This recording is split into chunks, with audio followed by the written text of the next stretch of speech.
partager les fruits de la croissance, ça veut dire qu'il n'y a de mieux-être que dans la croissance. Et ce point m'amène à critiquer un aspect des interventions que j'ai entendues.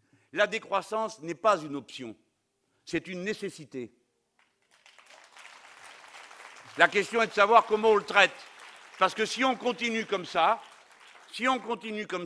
la règle verte nous enseigne que la planète n'est pas capable de renouveler les dégâts que nous procurons. Et tous les ans, la date recule dans le calendrier.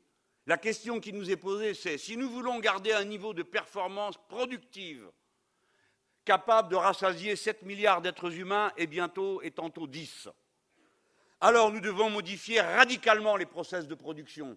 Nous devons faire appel à une masse d'intelligence, de technique, de progrès, d'avancées dans les méthodes de production, telles que nous puissions réaliser cette progression sans prendre davantage sur l'écosystème. Et aussi longtemps qu'on n'aura pas trouvé, il faudra décroître. Mais il faudra décroître d'une manière raisonnée, car vous le savez comme moi, tout ne peut pas décroître, ça a été dit ce matin.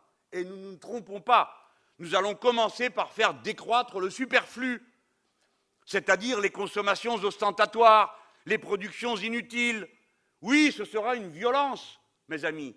Et je veux dire à ceux qui croient que le débat suffit à épuiser la contradiction des intérêts qu'ils rêvent.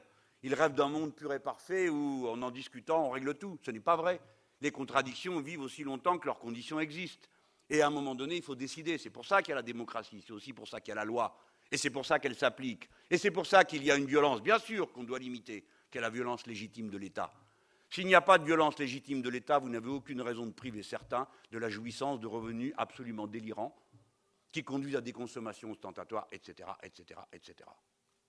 Voilà comment tout se tient dans ce projet politique qu'est l'écosocialisme et qu'il faut doser, régler avec beaucoup de soin, parce qu'une erreur ici, une erreur là peut nous conduire à des grandes catastrophes.